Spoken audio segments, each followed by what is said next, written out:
Blog Talk Radio.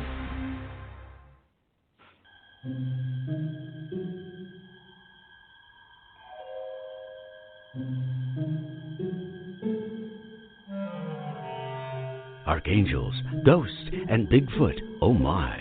It's just another night for Supernatural Girls. Real stories, real answers to life's biggest supernatural mysteries. And now, for another exciting interview with paranormal experts from this world and others. Here's your host, paranormal researcher Patricia Baker, on the one, the only, Supernatural Girls.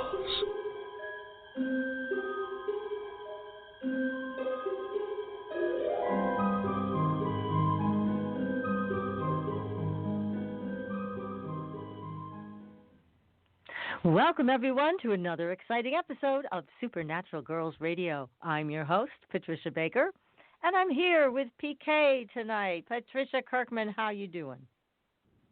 Absolutely fabulous. Oh, gorgeous yay. day out. Oh, good to hear feels that. Good. And you have not been feeling well for a few weeks. You had that jungle fungus going around, and you sound great. Sure. Sound like you're all better. I feel a lot better. Still a bit of a frog in the hear. throat periodically, but other than that, that's nothing compared to where I've been. So I'm up and running now. Yay! Well, that's a lot of good news. So we got to check with you on the numbers. What's happening? Well, we're in a brand new month. That's number one. But the month is all about money. Now, it isn't just the money, the making of, but pay attention to the stock market. There's going to be some things bouncing around this month. And anything to do with business and organizations, that's going to be kind of top of the list. Anything that deals with the materialistic side of things, that's going to be hot news. But we always have to remember that the month of May always deals with major changes. And I'm still picking up what we talked about last month. There are strange things taking place, the unexpected, and it has not left yet. It's still hanging around. Secrets are going to be popping out a few more places yet. So we'll just kind of hang on to the side of the rails and ride the road, and we're going to be okay. But don't count on what you think you're hearing. Really listen. Okay? How's that sound? I like it. It sounds like an exciting month. It really does. It can very well be. And I think the most important part is pay attention to your own finances. Don't let anybody hoodwink you into trying something new. Let's invest in this for a little bit. Not a time to be a player. Okay, not a time for that. Now, I just got a text question from one of our listeners. What about legal affairs in the month of May? What do you think? Well, we're still carrying over what has been going on this past month. If there was legal involved there, we're right now in a month we're dealing with the authority figures, and that could be positive or negative. The authority figure, you're on the negative side of the loop, it can have severe altercations that can create problems for you. If you've been working on some of these things to slide out of it, it can get better. But it's like watching confetti in the air, the way it's coming down right now because of all the deception that we had going on last month that wasn't explained to anybody.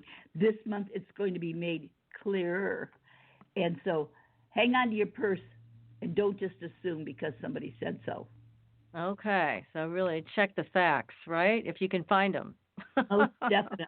If yeah. you can well, if they haven't got hid them. under the table, put in the middle of it. That's right. All right. Now, everybody who wants to know their own personal numbers, you can go to patriciakirkman.com. And there is a way for you to schedule your own private session with Patricia, PK. You can also find her on the Supernatural Girls website. That's Supernatural Girls with a Z. Be sure to sign up for our newsletter, The Fringe Files. Follow us on Facebook and Twitter so that you can pay attention to all the great things that we're posting and doing. We have lots more stuff coming up down the line, and we want to make sure you're included in all of it. And if you want your soul realignment reading, be sure to contact me. You can find me on supernaturalgirls.com. I've been doing a lot of them lately, and it's been so much fun. And I love working with people and giving them a completely different lens to look at their lifetimes, their life here, their goals. It's been very exciting. And we have new candles that go with the reading. Yeah, it's very different and very powerful. And I now have a soul realignment candle. Not a wisdom one. We're working on a wisdom one. We have a wealth one. Tell me. And we have a love one. And guess who helped me make them?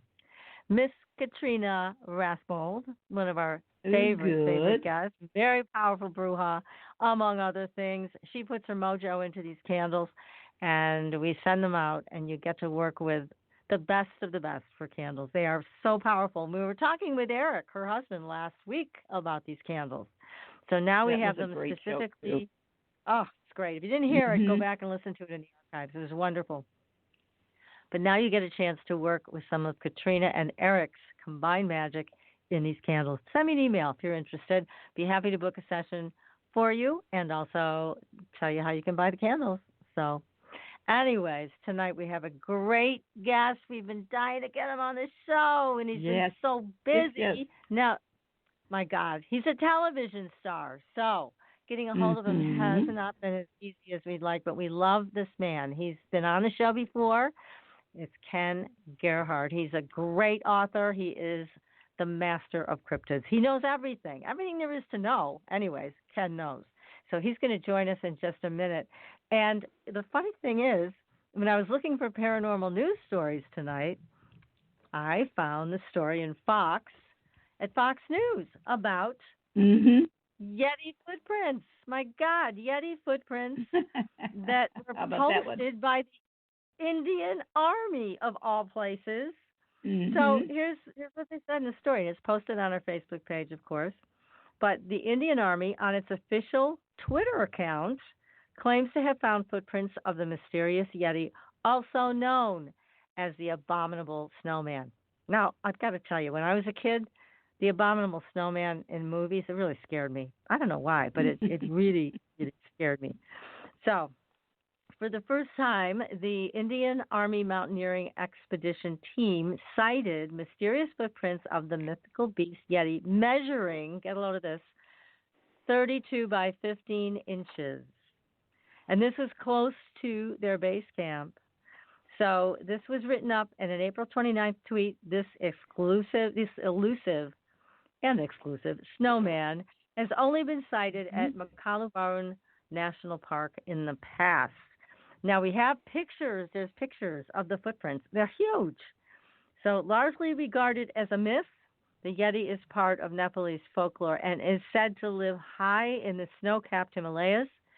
And in a tweet accompanied by pictures, the Indian Army said it had sighted footprints measuring, again, 32 by 15 inches.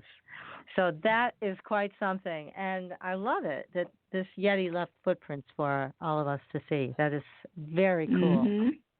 But tonight, we're going to be talking with Ken Gerhard. And let me tell you a little bit about him. He is the star of the new Travel Channel show, In Search of Monsters. And he does a great job. I've seen the show. I watch the show. Whenever they have a new one, I'm watching it. Ken is phenomenal. And he is widely recognized as a cryptozoologist and field investigator for the Center for Fortean Zoology. He is also a fellow of I hope I'm pronouncing this right, the Pangea Institute. He's traveled the world searching for evidence of mysterious animals and legendary beasts, including Bigfoot, the Loch Ness Monster, Chupacabra, enigmatic winged creatures, and werewolves. He's been on a ton of television, including History Channel TV series Missing in Alaska, Monster Quest, The Real Wolfman. Oh, my gosh. Ancient Aliens, too. He's been on everything. And we're lucky enough to have him here with us tonight. So, Ken, welcome to the show. Good evening, ladies. Thank you so much for having me on tonight. It's good to talk to you again. Oh, it's We're great thrilled, having you here. Absolutely thrilled to have you here. First of all, we love you, and second of all, we love the subject of cryptids. It's fascinating. And you have a lot of books out there that can be bought on Amazon. One of your most recent, A Menagerie of Monsters, and you have a new book coming out later this year on Bigfoot. But tell us what's going on in the world of cryptids. I know there's a lot of news, so get us up to date. Well, there's always a lot going on. You just mentioned, of course, the Yeti footprints. That's been kind of talked about and disseminated quite a bit. Despite the fact there is, of course, a rich tradition and history of sightings, footprint events, and things like that, I think there's a lot of evidence that the Yeti may exist. I'm a little skeptical about the dimensions that we're talking about here. When you're, when you say a 32-inch footprint, based on ratios of, bipedal hominids like humans and presumably Bigfoot, and if it exists, you would be talking about something that's 16 feet tall if it would have had a 32-inch footprint. So that's far beyond and outside the paradigm of accepted sizes. I think the famous Yeti footprints that were photographed by British mountaineer Eric Shipton, for example, back in 1951, those were about 13 inches long, which were still quite large compared to the mountaineers' footprints. So, I mean, the range of Sasquatch or Bigfoot footprints in my collection, I have an extensive collection of casts, those start around 13 inches and go up to maybe 18 inches, and that's the very top size that I personally accept. So when that would be my main problem, is that the 32-inch claim. I mean, you'd be talking about a true giant in the greatest sense. But still, maybe they flip the numbers. Yeah, absolutely. But it is interesting, of course, whenever there's a claim of someone finding evidence like footprints or anything like that.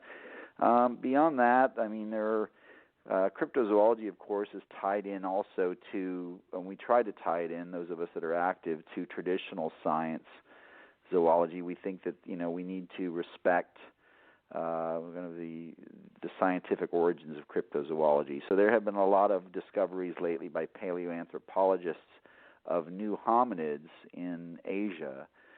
Just recently there was a little hominid found. When I say hominid, of course, I'm talking about a man-like form, something that's on our evolutionary tree. So there are new hominid fossils being found all the time, and that's really shaping and changing the landscape of what we know about human evolution. And what's interesting there is that you have two dynamics at work. One is that the timeline for hominids surviving into first of all, the timeline is being pushed back in terms of how long ago were there things that walked upright that of course we're talking about 6-7 million years ago, they were essentially chimpanzee level intelligence, we presume, based on their tiny skulls, but they were walking upright just like us. But what's really interesting, of course, is the other dynamic, which shows that the timeline for surviving hominids with very primitive traits is getting pushed further and further closer to us to the present time. So, for example, we now know that about 50,000 years ago, there were several species of hominids, Homo, sharing the planet Earth at the same time. Homo sapiens, Neanderthals, Homo erectus, perhaps, and the Hobbit, Homo floresiensis. So, I mean, think about it. There have always been multiple types of human-like forms, hominid forms, dating back millions of years. So the question then becomes, well, why should the present day be any different? Why can't there be multiple types of hominids on our planet right now? And that would include, of course, things like Bigfoot and the Yeti. Right. Now, when you go out on an investigation, because I know you go all over the world, what have you found lately? I mean, have you cited any of these things, or have people come out with real pictures or videos to show you? I've never had a sighting. I've never seen any. I've been investigating for 40 years. I've never seen a cryptid or something I couldn't identify with my own eyes. I have heard things. I've heard vocalizations that I couldn't identify, recorded those.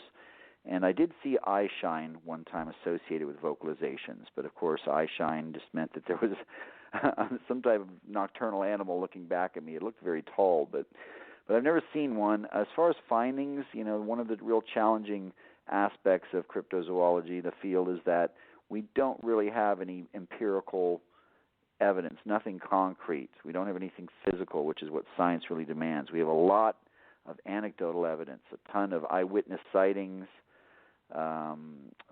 legends, native legends in different countries and places around the world that tie into the modern sightings. Those collaborate, and then you have a ton of ambiguous photographic evidence out there, kind of blurry photographs or distant photographs that you can't really say conclusively that they show anything. And there's no physical evidence. I mean, you can't really say a cryptid moves into the domain of a real species, a valid species, once you have a bone or some remains or some hair. I mean, not even beyond hair, probably skin and hair, DNA. Right. So we don't have any of that. So, I mean, when you say there's findings, there aren't any findings. There's a lot of sightings, and there's a lot of speculation and theories that, kind of evolve and develop out of those sightings and accounts. And why do you think that is, that we don't have any physical proof? Well, I think two things. We can, of course, we'll go ahead and dispense of the ocean-dwelling cryptids. You've got things like, the Loch Ness Monster and sea serpents and lake monsters, sea monsters all over the world. Well, the oceans, which cover about 71% of our Earth's surface, average about 12,000 feet deep. So that's very, very deep, which means that there are all kinds of things even deep in the ocean, and even the most conservative scientists will admit this, but there are all kinds of things in the deep waters that we can't find, and for obvious reasons. It's just we don't have the technology or logistically, it's just not easy to do. But when you're talking about land-dwelling cryptids, well, you pick Bigfoot or Yeti as an example. It is mind-boggling that we haven't been able to find some remains or something at this point, but in my own mind, the reasons for that are that, A, they're very intelligent, and I'm not saying as intelligent as us, but definitely more intelligent than other animals, most animals. I think that they have adapted behavior patterns specifically to avoid being found by us, and that's where the intelligence comes into play. They recognize that Homo sapiens, humans, are their greatest competition and their greatest threat, and that we would eradicate them if, like we have done many other species and probably did to the Neanderthals and so forth. So, that, I think if you look at the sightings, the database, it seems like they live in the most remote areas that we typically don't go. It seems that they are mostly nocturnal, moving around at night when we're not active. And it seems like that they are nomadic quite a bit, moving around. And they're just very aware of us. They're aware when we get close. So, I mean, a lot of accounts, people that have had sightings of Bigfoot or Yeti and walked up on them or surprised them, these things seem to move away very quickly. And they're also very good at kind of vanishing into the woods, because when they feel they're being seen or observed, they can remain very still and stand behind trees, blend in, which many animals are capable of doing that, and camouflaging themselves. So I think that's why we haven't found them. Now, as far as remains go, people always want to know about that. That's also a good question, because these are huge animals, and presumably they've had a breeding population for thousands or millions of years. So at some point you would assume we would find a bone or something. But it is very difficult to find bones in the woods of any animal. I say any other animal besides like a deer, a squirrel, a raccoon, something that's hit by a car or shot by a hunter or killed by a dog. Those remains are a little easier to find. But when you're talking about apex predators like bears, mountain lions, animals like that, you almost never find their remains in the wilderness. They're very well hidden. Yeah, that's true. Those animals typically aren't killed by anything else. They die of natural causes. And when animals die of natural causes, they like to choose the place of their death. They'll often crawl down in some low brush or underneath something, and they'll hide themselves while they're ailing. And then they die, and once they die, the remains are dispersed quickly by scavengers, vultures. Field mice gnaw on the bones and scatter those, microbes. So even a very large animal can vanish. Its remains can vanish very quickly in the wilderness. Interesting. Yes, I mean those are, and there of course there are other theories. It's all speculation, ladies, but there are people that think that Bigfoot and the Yeti, for example, that they hide the dead of their own. If they're able to do that they bury their own or hide the remains from us. So who knows? I mean, that's just speculation, but it's possible in some cases. Why not? Why not? And, you know, some people talk, let's go to Bigfoot, for example.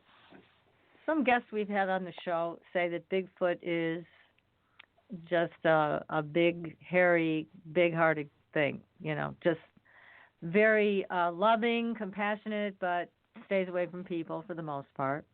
Other people are saying that they're dangerous and that they have been known. I know there's some Native American stories that have talked about the Bigfoot raiding their camp and stealing children and eating them for food. Now, have you heard any of this lore?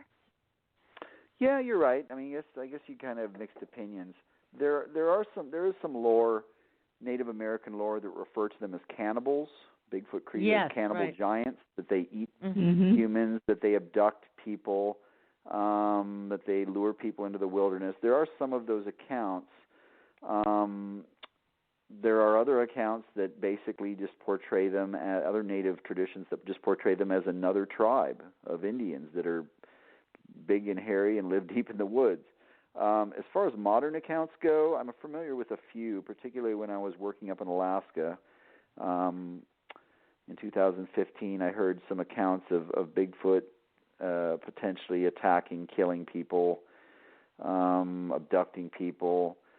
But those accounts are pretty rare, really. I mean, if you look at the grand scheme of things, there are, for example, about 5,000 well-documented reports now that are, you know, pretty credible. And the vast majority of those, when people do see Bigfoot moves away. You know, people run across them all the time, and they don't attack. They move away as quickly as possible.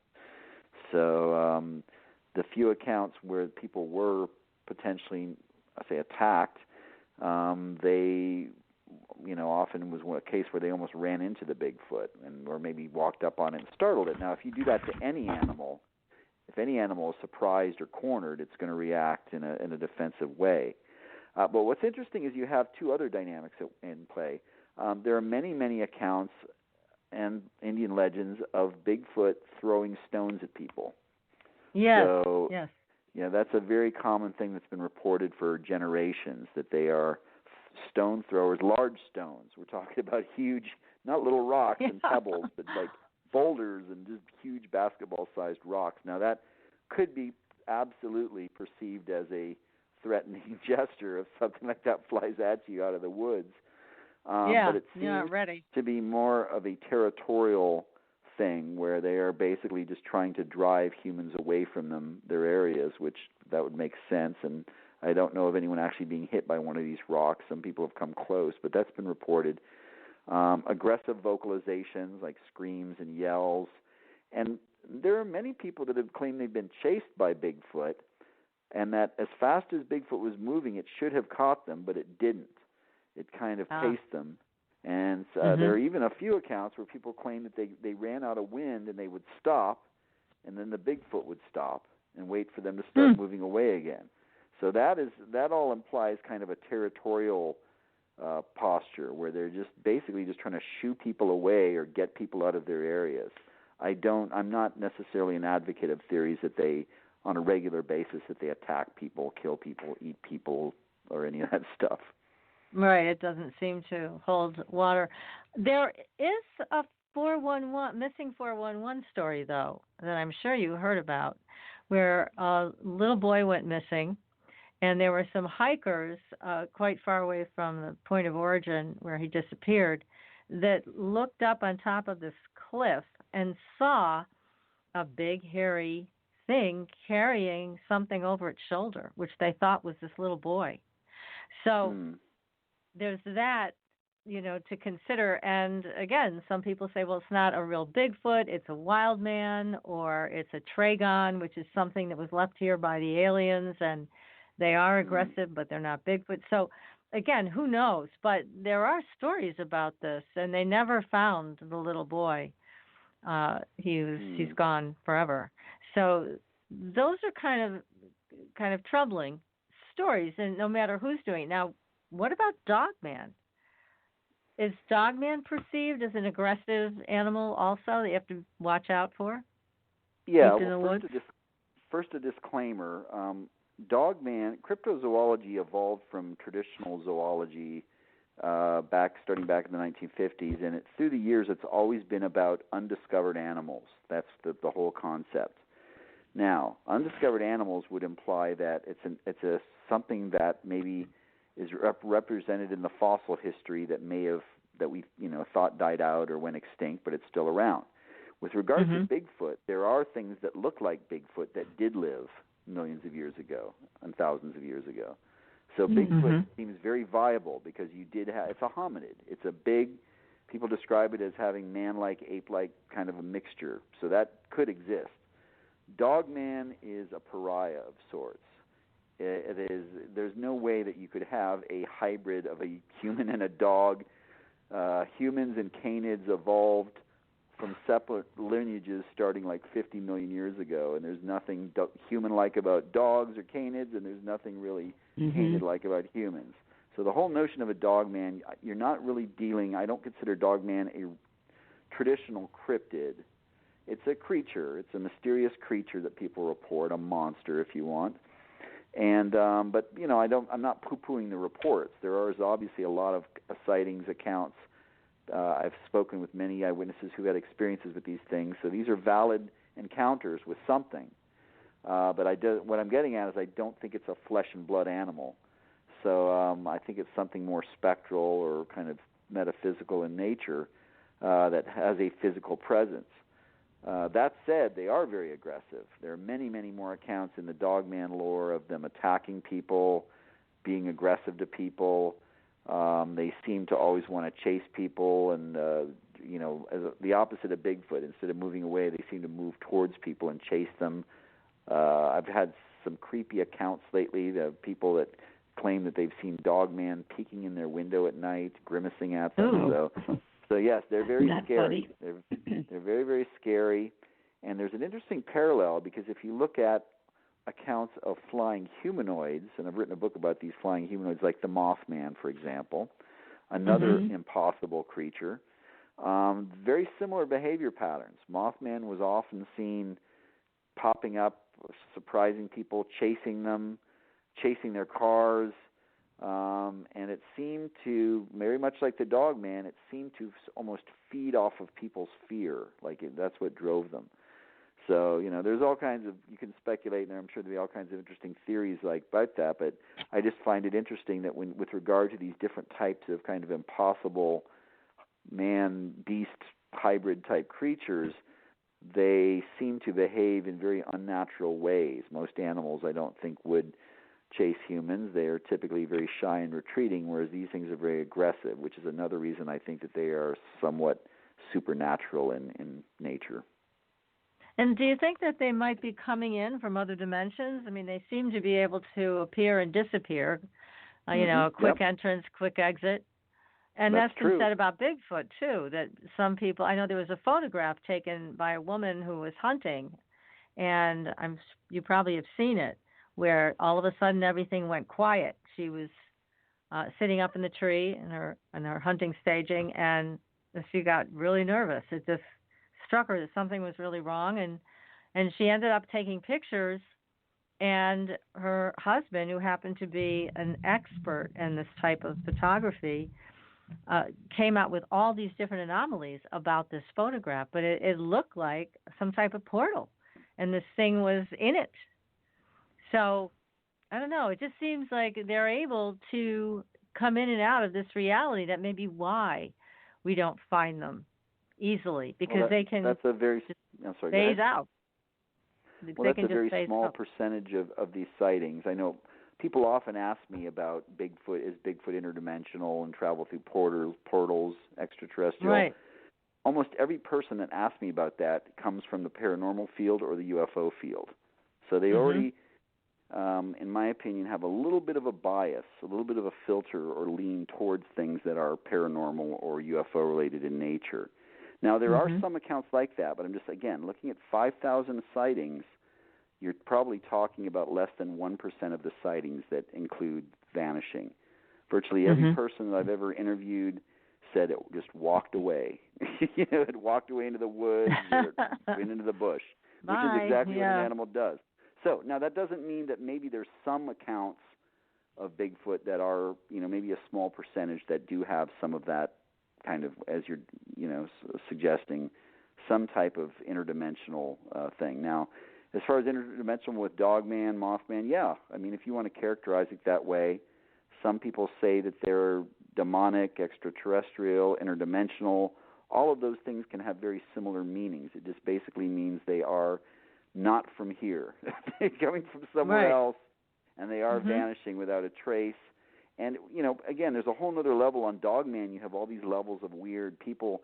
Linda Godfrey, of course, is the seminal expert on the Dogman, has written most of the important books and done the research. And she's associated a lot of these sightings with weird mists, kind of phantom mists, and other strange phenomenon. People that have encountered them claim that they've had kind of residual attachments where they've had poltergeist activity at their house or weird things happening after their experiences. So to me, that all indicates it's something, kind of paranormal in nature. With Bigfoot, there may be a very small percentage of that, but again, I promise you, the vast majority of sightings of Bigfoot, it's always behaving in a completely natural way. It's walking through the woods. It's drinking from a pond, and it doesn't vanish into thin air. It usually just walks off into the wilderness somewhere. Interesting. Now, that's a very, very good differentiation that you've made, a distinct difference that's important. Now, there's so much to talk about in this field. It's like, where do we go next? Now, you've worked on Wolfman stories also, right? Werewolves. What do you have to say about that one? Well, I think we're kind of talking about the same thing here. Dogman is essentially. You think it's still Dogman?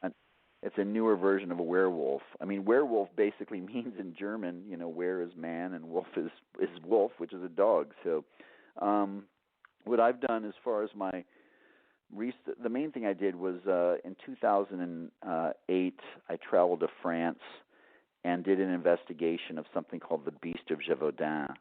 It's a very famous legend in France. It's an old story. It dates back to the 1760s. But an animal that was essentially described as a werewolf attacked and killed anywhere from 60 to 100 people. And I've stood in a small cemetery full of its victims. This was well documented. The animal was described as looking kind of like a wolf, but much larger, about the size of a calf. It supposedly had very pointy ears, a long tail, big fangs, and kind of a thing going down its back, kind of a frill, I guess, or a stripe. And it would move incredibly fast. It killed people in horrible ways. It would devour them. It would decapitate them. Most of its victims were women and children. There was ultimately this thing. It was a horrifying thing. In fact, it pushed the whole nation of France into mass hysteria. France was already very unstable at this time. There was a lot of civil unrest, a lot of poverty, class battles, and a lot of the poor people lived in the south of France in the mountains where this thing was on a rampage. God. King Louis XV at the time dispatched soldiers and hired professional wolf hunters and really tried to appease the hysteria by trying to track this thing down for 3 years. And finally, in 1767, a gentleman named Jean Chastel, a local hunter, shot this thing, allegedly with a silver bullet that he had blessed by a priest. That is, incidentally, the first reference ever to a silver bullet in association with a werewolf. That's where it comes from. And that's where it came from. It subsequently appeared in literature and movies and stuff umpteen times. But he shot this thing, and the body was paraded around. The body of this creature was paraded around through the villages for a while to just kind of put people's minds at ease. Hey, we got it. It's gone. This is it. And then they ultimately took it to Paris to show it to King Louis XV. Well, by that time it was rotting and kind of rancid. And so when they brought this stinking not a pretty carcass picture of this animal in before the king, he just said, "Get rid of that thing." And No one really knows where the remains were disposed of. So it's a fascinating saga. It includes possible conspiracies that involved the Roman Catholic Church at that time, perhaps the king.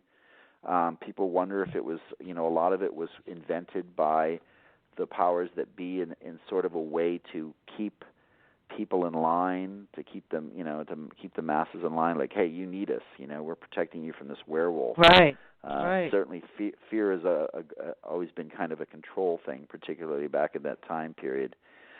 Some people think there was a serial killer on the loose, and that maybe there were some attacks by a creature or wolves, rabid wolves, but that somebody was, basically killing these people and trying to pass it off as the work of an animal.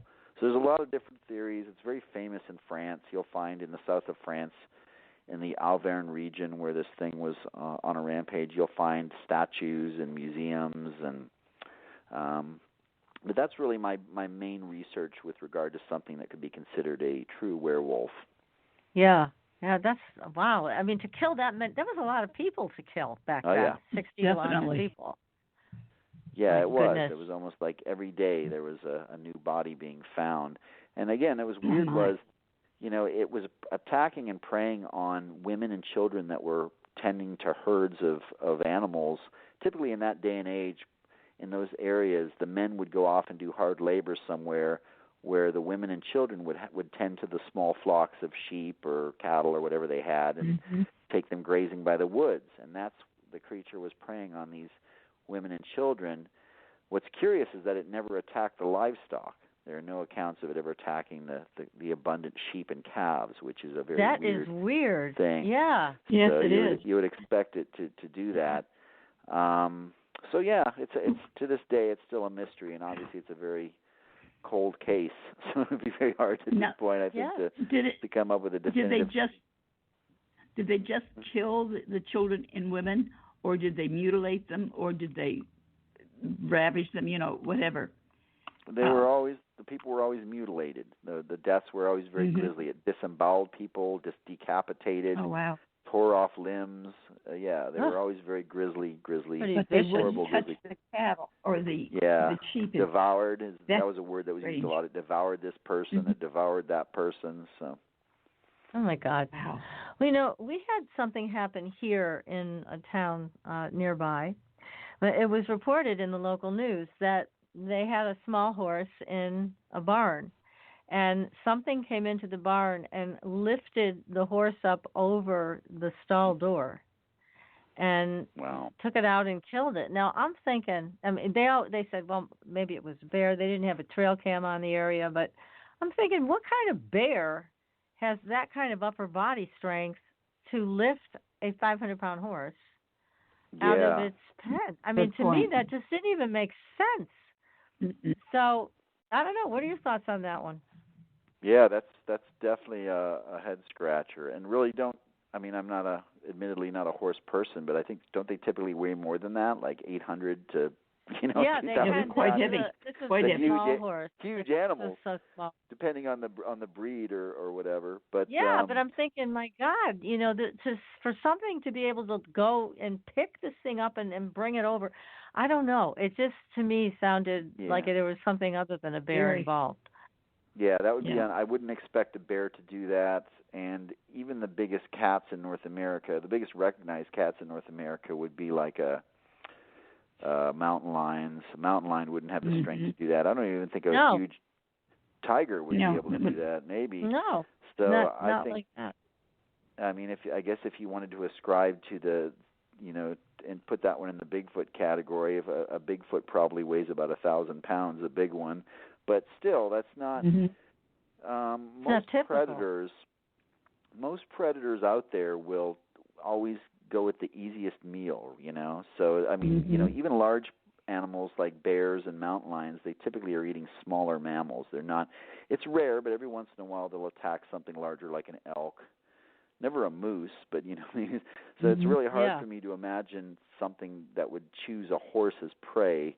So that is definitely a mystery. I mean, whatever did that is it doesn't make any sense. It's a complete unknown.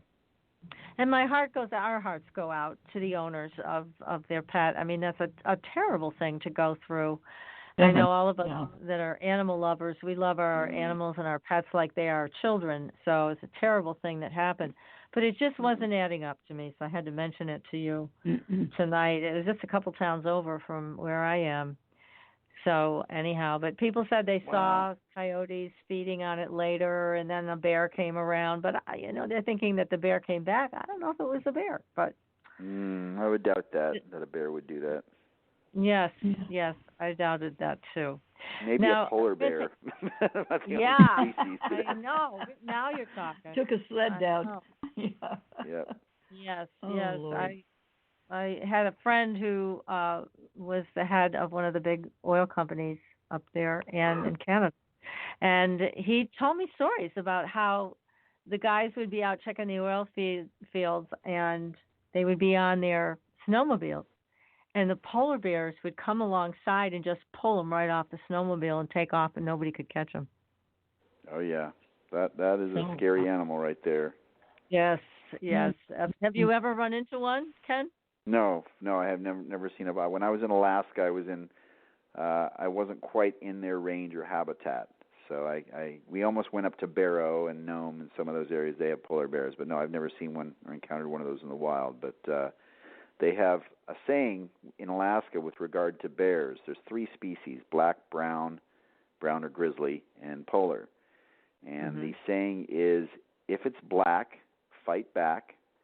If it's brown, lay down. Polar bear, say a prayer. Which kind of says it right that there. says a lot.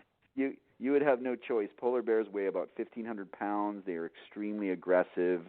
They're the apex land predators on the planet. So you definitely wouldn't want to run across one.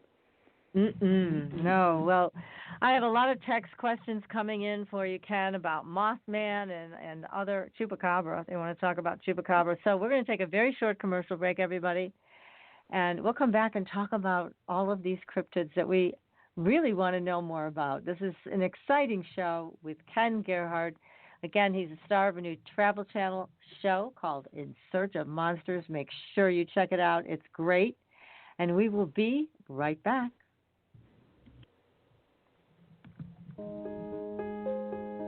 Pure essential oils, specialized minerals, and a revolutionary anti-aging technology.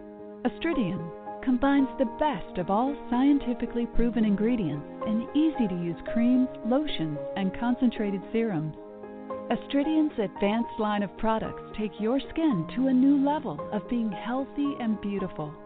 We offer a variety of collections that address all your skin concerns. The Essential Anti-Aging Series treats and moisturizes your skin for a long-lasting, younger look.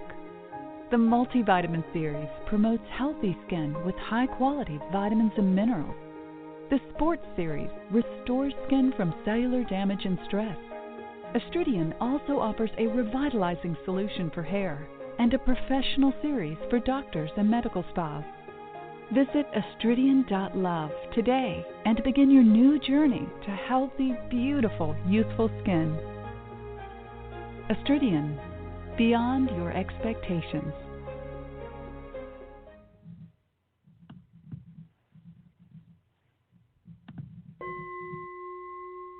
Are you ready for a new experience of freedom and powerful connection? Would you like a positive, effortless change in your life? Then come to CosmicFusion.com, where we offer the most advanced energy clearing and expansion techniques in the world, with a quantum vortex energy to activate your divine blueprint and life's purpose. When your soul leads the way with cosmic fusion and quantum vortex energy, you can break clear of past difficulties and blocks with the power of the source. With Cosmic Fusion, the source energy does the work for you. It's easy and effortless. Listen to our free meditation right from our Cosmic Fusion website, the Cosmic Code Meditation. Sign up for one of our interactive webinars today. Come to Cosmic Fusion, www.KOSMICfusion.com, to experience an effortless awakening and transformation. Are you ready for an upgrade? Are you ready for a new experience of living in the fifth dimensional magic and powerful connection? Then visit CosmicFusion.com today. CosmicFusion.com.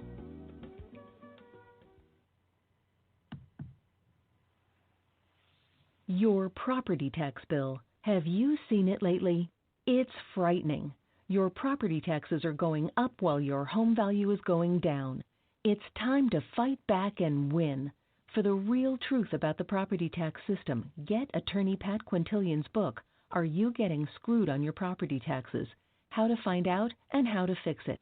Attorney Quintilian answers all your questions and gives you the facts you need to fight a property tax bill that is spiraling out of control. You'll also read about what happens to property owners who don't check their property records, only to find out too late they're taxed on square footage, fixtures, and even buildings that they don't own. Is this happening to you? Learn your rights. Buy attorney Pat Quintilian's book today. Are You Getting Screwed on Your Property Taxes? How to Find Out and How to Fix It. Available on Amazon.com. Welcome back, everyone, to Supernatural Girls Radio. I'm your host, Patricia Baker. We are here with PK tonight and our great guest, Ken Gerhard. We're talking about all kinds of monsters. But before we go back to the conversation, I just wanted to mention to everybody, if you go to astridian.love, great line of skincare, everybody. High mineral content, all natural. And our listeners get 10% off. Just use the code Supernatural. They'll also send you free samples. So make sure you visit their site, astridian.love. That's their new site. Their products are tremendous. And they are our sponsor. So be sure to pay them a visit. Try their products. They're tremendous. So, Ken, here are a ton of questions coming in to you about all of these cryptids. Okay, Chupacabra. They want to know, where is Chupacabra being sighted lately? That's a good question. I haven't really gotten any recent Chupacabra sightings, to be honest with you. The most recent sightings I'm familiar with were in Mexico, in central Mexico, maybe 2 or 3 years ago. There were some livestock killings, and I was getting some sightings from down there. More recently, there are, believe it or not, there have been sightings of an animal being called a Chupacabra in Russia, of all places. That's kind of unexpected because you obviously have a long tradition in history in Latin America, from Puerto Rico to Nicaragua, Mexico, Chile, and all those countries. But yeah, I know there's a group of investigators in Russia that have been dealing with an animal that's been allegedly attacking and killing livestock in kind of the trademark Chupacabra fashion, which is drinking the blood of small farm animals. And there have some hairs found, supposedly, and those hairs were being analyzed, DNA tested by a geneticist at the University of Freiburg in Switzerland, a guy named Michele Debeli, and I haven't heard from him lately, but that was the last kind of flap I heard about, was in Russia. Don't have a lot of details. And then, again, central Mexico, where I investigated, I believe in 2014, there were some Chupacabra killings, potentially down there as well. Now, Chupacabra Mothman seems to be taking a break. Yeah, he's taking a break. Well, he probably taking a break right now. Yeah. There's a lot of controversy about Mothman. And one of the questions that just came in is about, obviously, the bridge collapse. And some people think he caused it. Some people think he was just there to watch. What's your take on this? I know you've been to the Mothman Festival. What do you think happened there? And what is the Mothman? I've been up there a few times to Point Pleasant, and of course it's a very small town, and many people were profoundly affected by that tragedy, which was the collapse of the Silver Bridge on December 15, 1967. 46 people drowned. Everyone in that town still perceives a connection between the Mothman and the bridge collapse because of the timing. Mothman appeared about, just over a year, a month and a day before the bridge collapse. There were many, many sightings over that period, and then following the bridge collapse, it seemed to die out a little bit. But there are different opinions. I think the prevalent theory or opinion is that Mothman was there to warn people, like kind of a premonition. And there's a precedent for that, because when you look at flying humanoids, things like Mothman in antiquity, you have things, for example, Pazuzu, which was an ancient Sumerian demon that was a premonition of catastrophic events. It was a man-like form with a dog's head and wings. And then in Scotland, you have something called the Scree. The Scree was basically considered to be kind of a flying witch or Mothman type creature that was that was foreboding an omen of things. So you have that kind of long-standing tradition that winged creatures or monsters are warnings. I know there are theories about the Mothman actually causing the bridge collapse. I don't know if that's the majority opinion. There have also been kind of ambiguous accounts of Mothman appearing before 9/11 and Fukushima and Chernobyl and all these other catastrophes, but I've never seen any or heard of any evidence of that. They're usually just rumors kind of floating around. Mm-hmm. Mm-hmm. But the timing is a coincidence for sure, and you could speculate, but I would say that more than anything, it seems like Mothman was somehow there as kind of a premonition, an omen, a harbinger of the bridge collapse. That's the most prevalent view. I would go along with that. That feels true. Now, somebody else wants to know, how tall is Mothman? How big? 6.5 feet is the most standard estimate. So that's a pretty large, tall man. Yeah, Mm-hmm. and he never hurt anybody, did he? Not that we know of. There were, again, accounts of him chasing. The initial case that was very famous, two young couples, Roger and Linda Scarberry, Steve and Mary Mallet, were chased by this thing at speeds approaching 100 miles an hour for several miles, chased their car. There's another account of it chasing a car. There's an account of it popping up right behind a woman who is holding this is probably the closest to that would be, there was a woman named Marcella Bennett who was holding a 3-year-old infant, and this Mothman rose up right behind her as she got out of a car. And according to her, these giant red luminous eyes put her into kind of a trance. And she just collapsed on top of this 3-year-old and almost suffocated the poor little kid until she got her senses back. So those are the most common. Now, even scarier than the Mothman, people were really scared of the quote-unquote Men in Black, the MIBs, which are not at all like portrayed in the movie with Will Smith and Tommy Lee Jones. No, not at all. They look a little different. These were almost very unhuman figures. They looked human, but they had inhuman qualities, and they were very menacing, and they would visit many of the people involved in Mothman sightings, eyewitnesses or investigators, and they would, basically threaten them or intimidate them. And so I think more people were scared of these Men in Black at the time than the Mothman itself. What do you think they are, Ken? These are bizarre humanoid things. What do you think they are? The Men in Black? Yes. Well, it's not really my main area of expertise. If he were here, I would defer to my good friend Nick Redfern, who's written some excellent books on the Men in Black. We love Nick. Right. But I've heard Nick speak about it quite a bit, and I've heard his lectures and read the books, and he kind of portrays them as almost like E.T.-like. They're very pale. They speak in a very strange, slow, broken English, like as if they're struggling with speaking, almost a mechanical kind of tone, or some people say they sound just very foreign sounding, they always seem to be kind of a little bit out of place. For example, their clothing they would wear was a little bit out of style, or the car that they was driving, which was often in really good condition, was kind of an older car, a classic car.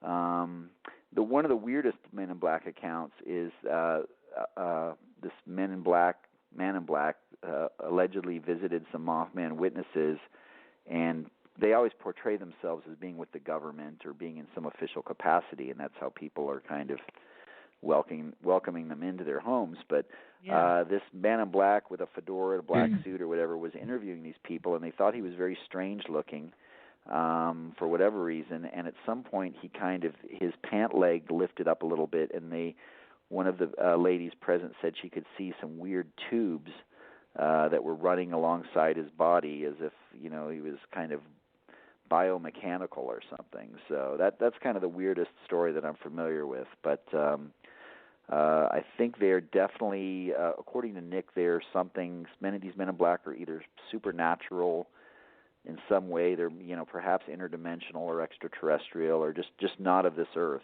But they somehow involve themselves in kind of these weird creature cases.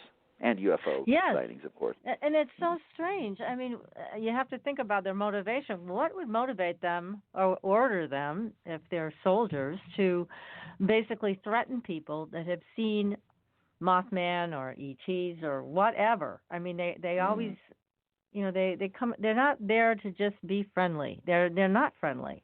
I had a story come to me from a Canadian filmmaker years ago, and he was given a tape from a pilot who had filmed from his commercial airliner a UFO with the occupants inside.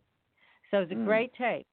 And he gave it to this filmmaker who had his own television show, and he said, here you go ahead and air it. Well, all of a sudden, he got a visit. He sees a van sitting outside, and this man in black comes to the door. I think there were two of them. But what he did was interesting. He said, they seemed robotic, so he just kind of tried to scramble their brains. So they would say something like, do you have a tape here? And he would say, I have fried chicken. Would you like fried chicken? It's like he would answer it in a totally weird way, so it made no sense. And he said that it just scrambled them, and they didn't know what to do. But they finally got their wits back about them, and they threatened him, and they said, if you show that tape, you will never see your son again. And his son was 8 years old. Yeah. So that, he said, he put the tape away, locked it away in a safe somewhere. I don't think anybody's ever seen it, because he was so afraid, of that threat that they would kidnap his son, and that would be it. So, it was pretty nasty stuff. And I don't get why. It's like, what's their involvement in all of this? We certainly know that the government cover-up, and that's my next question. And also people are texting in about that. Are you aware of any information about the government knowing about these cryptids and keeping it hidden? I mean, I've heard stories. The most interesting ones that I've heard is that I've been contacted, for example, by... there was a soldier who was stationed at a base in North Carolina, or maybe it was Georgia, who wrote me years ago and told me that the official field manual that they used in this particular, and it was like a wooded location where they would do training, that there was an official field manual that mentioned that people, what to do if you ran across a Bigfoot in that area. So that was supposedly an acknowledgement that they were there. The military knew they were there, but they were just basically briefing the soldiers on how to react. Now, I've never seen that manual, and the guy didn't have a copy, and no one's been able to produce that, so it's just a secondhand story. But you hear those sometimes where people say that, the government has references to Bigfoot or Sasquatch in some of their kind of secret field manuals and things like that. Interestingly enough, there is actually an official recognition of Bigfoot in Skamania County in Washington State. There's an ordinance that's been in place since 1969 that basically you can be fined or jailed for harming a Bigfoot.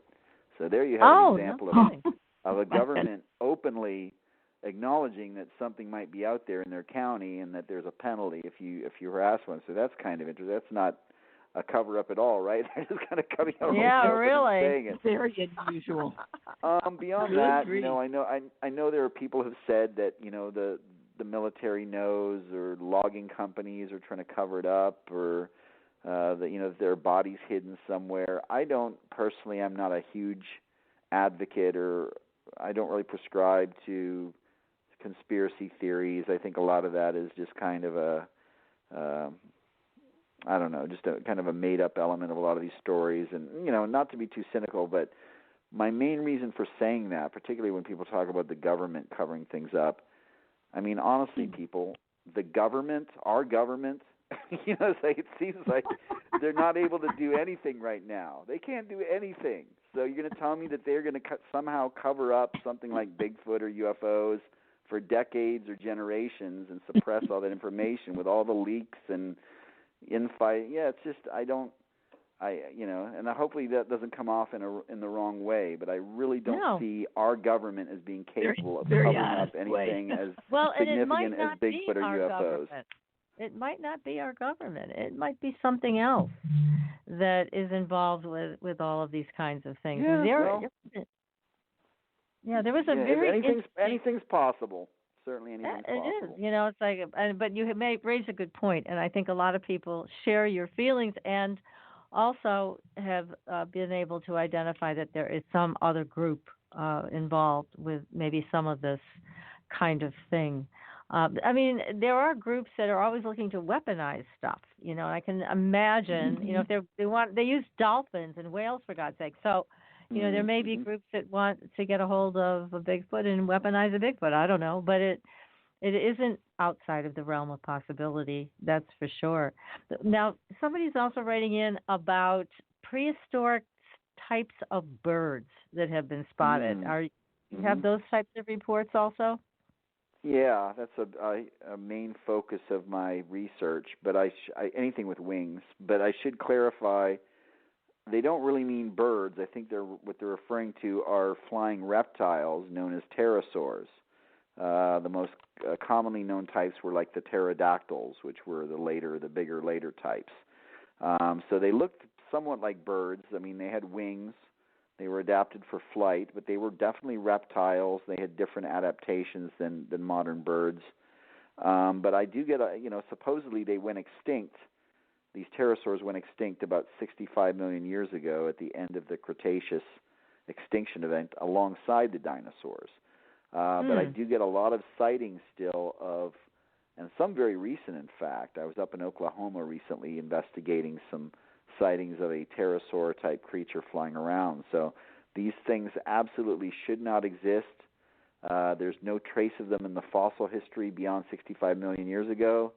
But the people I've interviewed, and there have been dozens of people that claim to have seen them, are adamant that they are not birds, that they are not anything known, that they are, in fact, these prehistoric flying reptiles. They have kind of leathery bat-like wings, membranous wings. They often have teeth. They often have kind of a pointy crest on the back of their head and a very long, some people also describe them as having kind of a long snake-like tail with a little flange on the end, and that was a feature of certain types of pterosaurs. So that is something that I've collected quite a lot of accounts and written about in most of my books. Gosh, yeah, that is something. And what's the wingspan that's reported on these things? Well, there's quite a range. Some people report smaller wingspans ranging about 5 to 6 feet across, and then other people have said that they are, enormous and that they have wingspans like 20 feet across or more.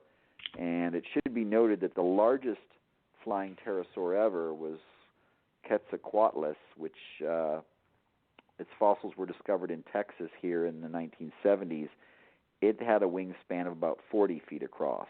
Oh, so my God. Literally the largest flying thing ever on the face of the planet. It was basically the size of an airplane. It was huge. Yeah. But very lightweight, just like birds. These things were huge and big, but they probably had hollow bones and were very aerodynamic. Incredible. But there you go. They found some bones. That's always a good thing. Now, the Australian outback, you've been there. What kinds of cryptids do they report seeing there? Well, Australia has a pretty rich and diverse group of cryptids. The most commonly reported things in Australia are like Bigfoot. They have something down there, they call it the Yowie, or in olden days they call it the Yahoo, but it's basically like a big Bigfoot type thing. There's also a miniature version, a pygmy-sized version called the Jungeree, which are basically like little hairy men. In addition to those, and those are actually all over North America as well. Littlefoot, I guess really? that's what I call those things. Oh. Little pygmy-sized versions of Bigfoot. They are only about 3 feet tall, probably something different, but hairy and walking upright like us. And then also in Australia they have sightings of something called a bunyip. And when I was in Australia, I heard these stories. A bunyip is kind of a lake monster, so it'd be similar maybe to a Nessie or something like that. They have those in some of the lakes. There's also accounts of giant kangaroos or marsupial-type animals, perhaps related to Dipteranodon, which was a giant wombat that lived there a long time ago. And my favorite one is probably a giant lizard has been reported in parts of Queensland and elsewhere, and it's when I say a giant lizard, I mean like a 20-foot-long lizard. And those are perhaps related to ancient lizards called Megalania, which lived on the continent there thousands of years ago. Oh, and I almost forgot, the thylacine, or Tasmanian tiger. This is a wolf-like animal with stripes. That's why they call it a tiger. It's not a cat. But it's not even really a dog either. It's actually a carnivorous kangaroo. It looks like a wolf, but it's a marsupial, so it's got a pouch, and it lived in Australia thousands of years ago, and in Tasmania up until the 1930s when they were eradicated in Tasmania. But there's still a lot of sightings of these animals running around. So Australia has a pretty wide range of things that are being reported. It's kind of a cool place. Yeah, very cool. And you've been to Machu Picchu, and did you find any stories there that were interesting? Well, I was very young when I was in Machu Picchu, so I was a kind of an adolescent. So at that time I was interested in cryptozoology, but I did not hear about any, in that particular region, I didn't hear about any of those creatures. Now, on that same trip, my family also traveled to the Amazon. We got to camp along the Peruvian Amazon, the Manaus River for several days, and there we heard accounts of something called the Mapinguai, which is basically, some people view it as kind of a Bigfoot, an ape-like creature, and then other people say that it's more like a giant sloth. Kind of, again, a lot of our cryptids, we look back to the past for possible explanations. And in South America during the Ice Age, the Pleistocene, and really into North America too, we had these giant land sloths. They were about as big as bears, but they were sloths.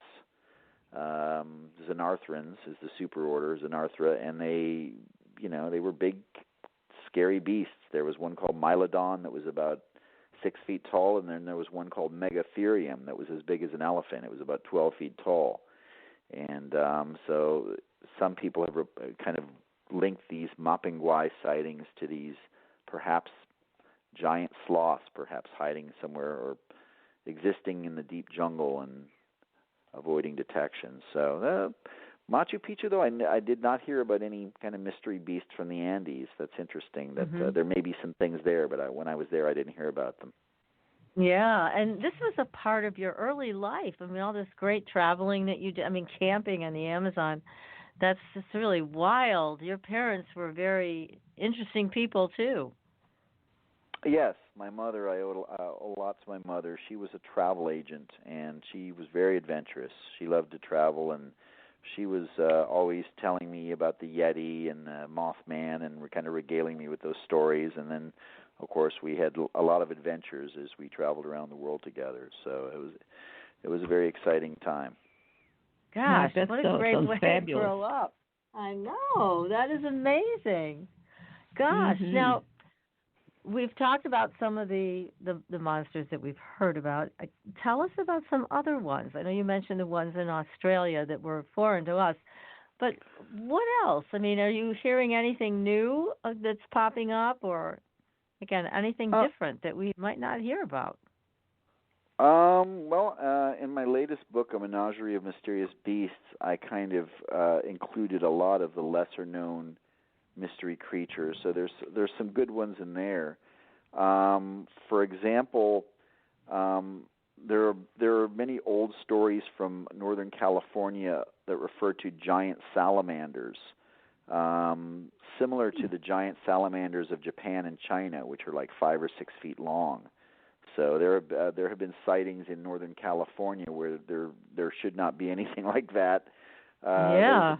Go back to the 1920s, 1940s. I've always wanted to go up there and investigate those.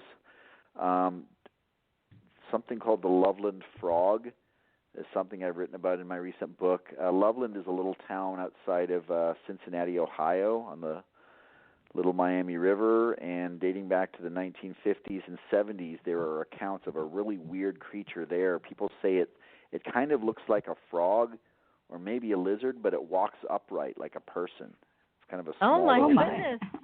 And there was even in March of 72, there were even 2 police officers that encountered it, and one of them opened up upon it and shot at it. And so that's kind of a weird story that I've investigated. Giant spiders. Let's talk about that. That's God. Everyone's worst nightmare, right? It is. Mm-hmm. Mine. In 2011, I interviewed. Actually, maybe it was a little bit later than that. But I interviewed a gentleman from Georgia, and he is a fireman and an EMT emergency worker. Saves people's lives for a living. I mean, he's a pretty stand-up guy. And this guy, I interviewed him on the phone for a really long time. He was very convincing, but he swears that he saw a giant spider in his backyard as big as a house cat. And that it was running up a tree while he was mowing the lawn, that he bumped into the tree, and this thing, in the corner of his eye, in his peripheral vision, he saw it, and he thought maybe it was a squirrel. And then as he looked at it, he thought it was a bunch of squirrels fighting, and then he finally realized that it was, according to him, a giant spider about 11 inches across. Now, obviously, nothing like that should exist in Georgia. So, I mean, that was a pretty crazy story. But that's a good one that I wrote about in my latest book. Giant wasps, giant moths. I get a lot of those kind of oddball accounts. Thunderbirds is something that I investigate. Thunderbirds are different from the pterosaurs that we discussed earlier. These are actually birds, and they were often referred to in different Native American legends. The name Thunderbird implies or is a reference to the fact that the beating of their wings creates the thunder or is thunderous in sound. And I have many modern sightings. I've interviewed many, many people that claim to have seen these giant birds, and they say the wingspans are like 15 to 20 feet across. So, I mean, just truly enormous, bigger than any condor, any known bird. Black panthers. This is an interesting one. I bet there's someone out there. I would bet there's someone out there listening to your show right now that's seen one of these things, because these are very commonly seen, but people don't always realize that these are cryptids. There are many people across North America who have claimed to have seen black panthers, which are jet black cats, very large cats, about as big as a mountain lion. Now, these should not be here. There are no black cats. Mountain lions do not get black. There's no documented example ever of a black mountain lion. Black, or melanism is what it's called. It's the technical name. Is when an animal has an excessive buildup of this black pigment in their skin called melanin. Right. Now, leopards have it more commonly. So you'll see black leopards at zoos, and oftentimes about 10% of the leopard population in the wild has this melanistic trait or gene. But we don't have anything like that over here. There are black jaguars in South America as well, not as many as the leopards, but leopards and jaguars are the only big cats that have a melanistic phase, and there's never been any documented example. But still, I get a lot of sightings and reports of black panthers. People are convinced that what they're seeing look like leopards or jaguars, very big, powerful cats, but jet black. And every time I mention this somewhere, there's always someone that comes forward that says, I've seen one of those. I saw one cross the road in front of my car or whatever, and people think it's strange or exciting, but I guess most people don't report it because they don't realize that it is a complete unknown. Typically when people see these things, they're surprised and they think, wow, that's crazy, that a giant black panther, but there's nothing like that endemic to North America. So that's a pretty interesting cryptid, I think. Now, I heard that there were a lot of sightings in Europe somewhere. Was it in Ireland that they were, or was it in the UK? They were talking about seeing these Black Panthers just recently. Absolutely, yep. Mostly throughout the United Kingdom, but in southern and southwestern England, there have been a lot of these sightings going back to the 60s and 70s, and there they have localized names. One is called the Beast of Exmoor. One is called the Beast of Bodmin Moor. And both of those are big black cats that have been seen and allegedly killing sheep and livestock in kind of southern and southwestern England. So, but you're right, there are many sightings there. And same thing, there aren't supposed to be any big black cats over there. They only in Asia, Africa, and South America. Now, somebody has another question about Mothman being sighted repeatedly in Chicago. I'm sure that you heard about those sightings. What do you think was going on there? There were a lot of them. I mean, like daily almost for a while. Yeah, well, that's not uncommon with regard to these flying cryptid or creature flaps. Not to do a play on words there, but that's what we call well, they use that, I guess, in UFO circles too. But a flap is when you have a lot of sightings in a short period of time. And, of course, that was the case with the original Mothman back in Point Pleasant, West Virginia, starting in 1966. You had a lot of sightings in a very short period of time. You've had flaps like that in Mexico that I'm familiar with. In England, there was something called the Owl Man that was seen over a short period of time, multiple times. So it's not uncommon to have a lot of sightings of one of these creatures in a specific area, a lot of sightings in a short period of time. That said, I have never interviewed personally any of the eyewitnesses in that case. All of the reports that I'm familiar with were documented by a colleague of mine named Lon Strickler, and he runs the Phantoms and Monsters website. And Lon was gracious enough to send me a lot of, when he was collecting those initial reports from Chicago, he was kind of funneling those to me and letting me review them. And some were promising, some were kind of ambiguous. You can't rule out the element of mass hysteria sometimes. What you often have in these flaps or cases are a few genuine encounters at the front end, and then at that point there's kind of a state of mass hysteria as people learn about it or hear about it, and at that point there are some sightings that it can be attributed to misidentification of known animals, or sometimes, sadly, fabrications where people just make things up, or hallucinations. So, I mean, most of these cases, I'll give you a perfect example, the Jersey Devil. Back in January of 1909, people began reporting the Jersey Devil, and it turned into a case of mass hysteria throughout southern New Jersey and parts of Pennsylvania.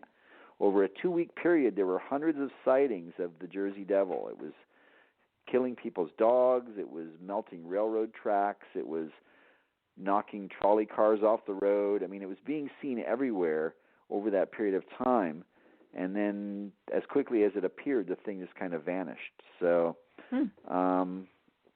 so I guess that we've come full circle back to our discussion earlier about these things disappearing somewhere into a portal or dimension or whatever. But so, there's no doubt that, again, there are probably some accounts or encounters that are based on something genuine, but then you have a lot of, the waters always seem to get muddied by all of these other sightings and accounts.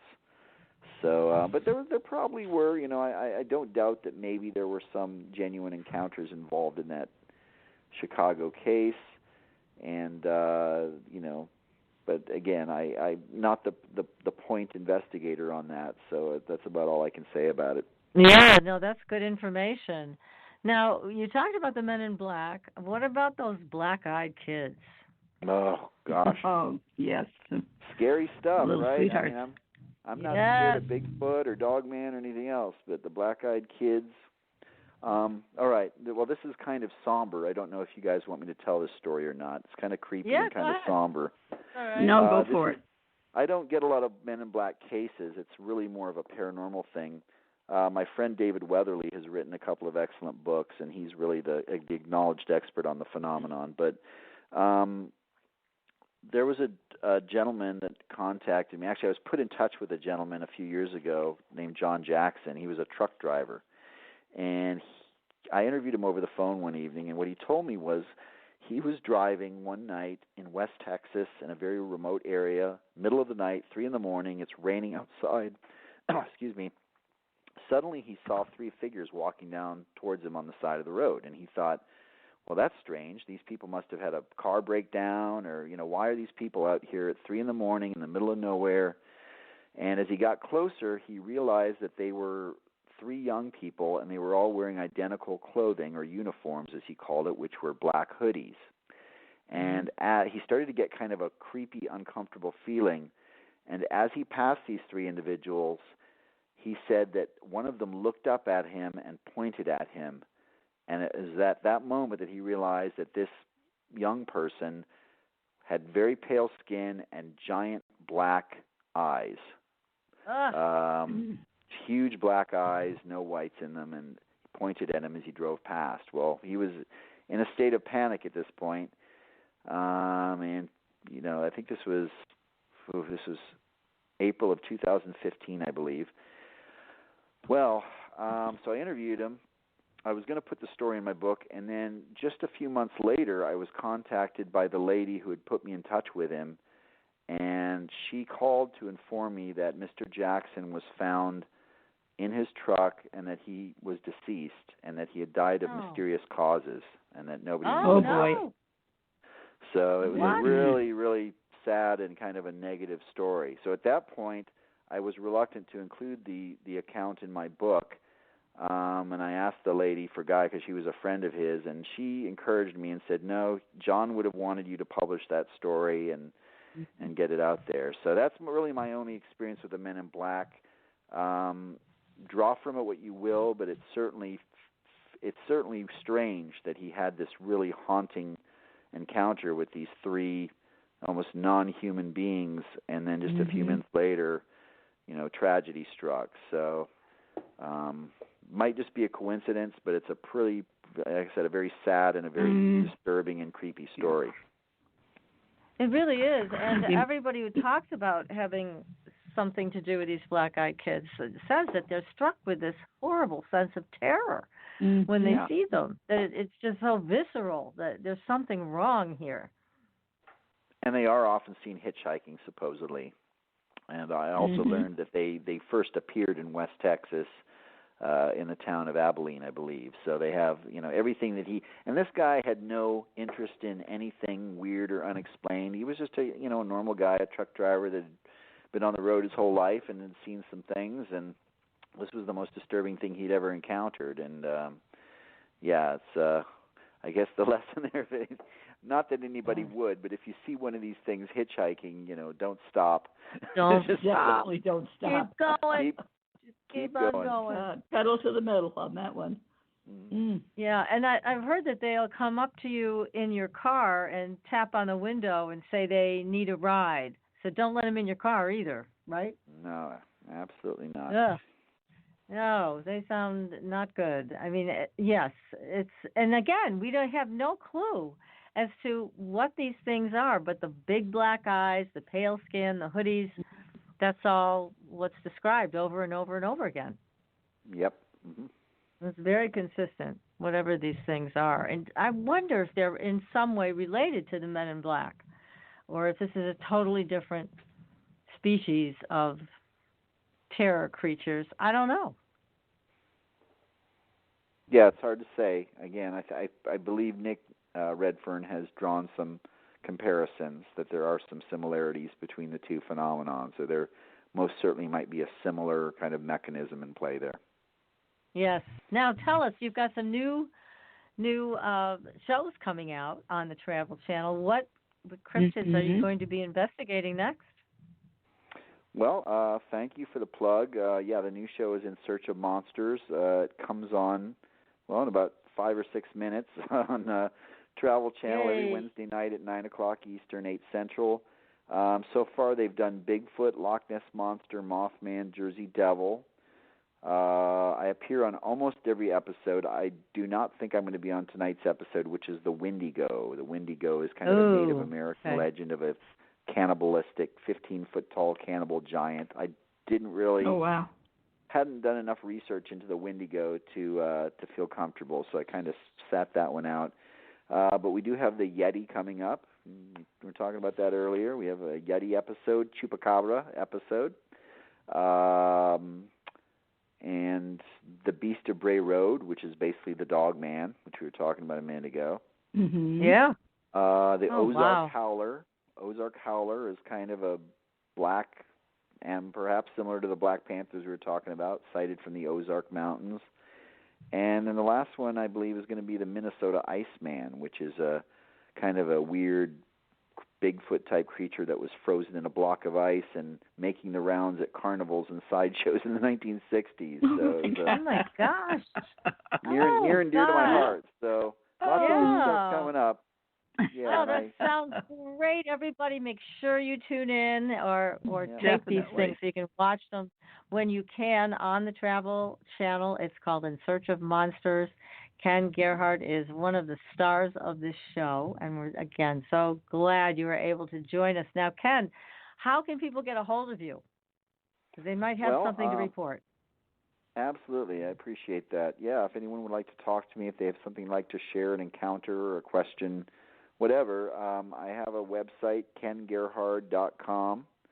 I also have a Facebook fan page, Ken Gerhard Cryptozoologist. They can message me on there, and I think my email is also, or one of my emails is also listed on that Facebook page. So any one of those ways. Well, that's terrific.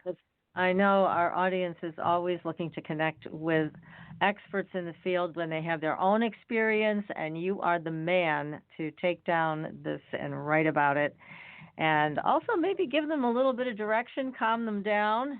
They're still frightened by it because you had a lifetime of this. So you have great experience with all of these cryptids and all of the people that have been courageous enough to talk about it, because I know sometimes people think it makes them sound like weirdos, but hey, guess what, everybody? You're in good company if you've seen one of these, and maybe you're one of the lucky ones that had a chance to have an experience with a Bigfoot or Mothman or Chupacabra. Just keep your distance, that's all. And Ken, you have so many. How many books do you have out there now? You have quite a few. 3.5, and I say that because I co-authored one of them with Nick Redfern, but we'll say 3.5, almost 4, and then I've got a new Bigfoot book that I'm working on that I'm going to have out this year. Well, great. Wonderful. We're going to have you come back on and talk about that new book, and all of your books are available on Amazon.com, so you can go there and just type in Ken Gerhard. They will all come up, and we've read them. They're great books, and again, full of incredible information and accounts from all over the world, so very worth the investment. Ken, thank you so much for coming on the show tonight. It's really been such fun and so educational about everything that you shared. So thank you, thank you, thank you. We hope you'll come back again when you have the Bigfoot book ready. Absolutely. Well, thank you for having me on. Some great questions, and thanks to everyone who listened in and sent a question into the chat room. I appreciate it. Well, mesmerizing. The show was fabulous. Yes, thank you so much. So we'll be back, everybody, next week with another show, another adventure. Be sure to tune in. And again, sign up on our Facebook page, like us, follow us, so you'll be able to keep up with everything that we're doing. Until then, we'll see you on the Blue Highway. Good night, everyone. Good night. Thanks for listening. Tune in next week for another radio adventure with Supernatural Girls.